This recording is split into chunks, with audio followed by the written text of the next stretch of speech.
টানা ভারী বর্ষণ ও উজানের পাহাড়ি ঢলে হু হু করে বাড়ছে তিস্তার পানি। বর্তমানে নদীর পানি বিপদসীমার মাত্র 10 সেন্টিমিটার নিচ দিয়ে প্রবাহিত হচ্ছে।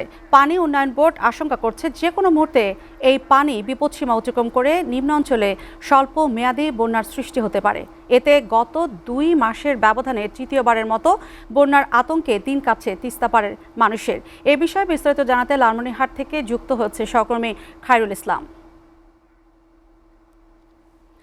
খায়রুল, তিস্তার পানি বৃদ্ধি ও অববাহিকার সর্বশেষ অবস্থা আমাদেরকে জানাবেন।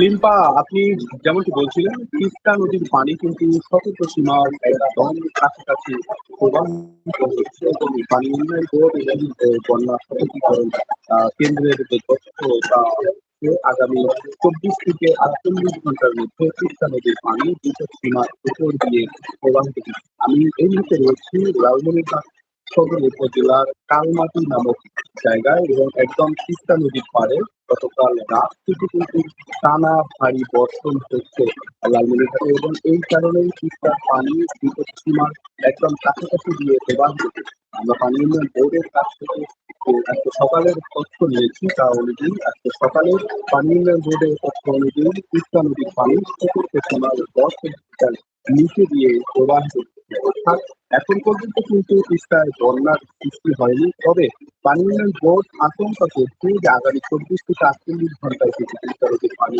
বৃদ্ধি পেতে পারে। তবে এই কারণে আশঙ্কায় রয়েছে স্থানীয় যারা রয়েছে, তিস্তা পাড়ে যারা বসবাস করে, তিস্তার তীরবর্তী এলাকায় যারা বসবাস করে, তিস্তার চরাঞ্চলে যারা বসবাস করে, তারা কিন্তু একটা আশঙ্কা করছে। তবে বর্তমানে কিন্তু যেহেতু আমন ধান আগামীতে হবে এবং বর্তমানে তিস্তার যে পার রয়েছে, চরাঞ্চলগুলো রয়েছে, সেখানে কিন্তু এখন কোনো চাষাবাদ নেই।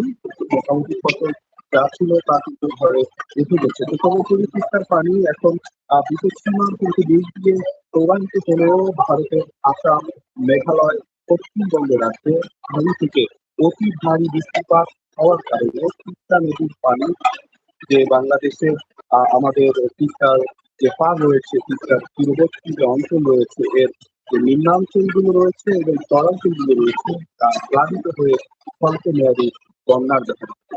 আমরা স্থানীয় মানুষের সঙ্গে কথা বলেছি, তারা কিন্তু একটা আতঙ্কের দিন কাটাচ্ছে। আপনাকে একটি তথ্য জানিয়ে রাখছি, তিস্তা পারে কিন্তু যদি এবারে তিস্তা নদীর পানি বিপদসীমার উপর দিয়ে প্রবাহিত হয়, তবে তা হবে তিস্তা পারে তৃতীয়বারের মতো বন্যা ছিল।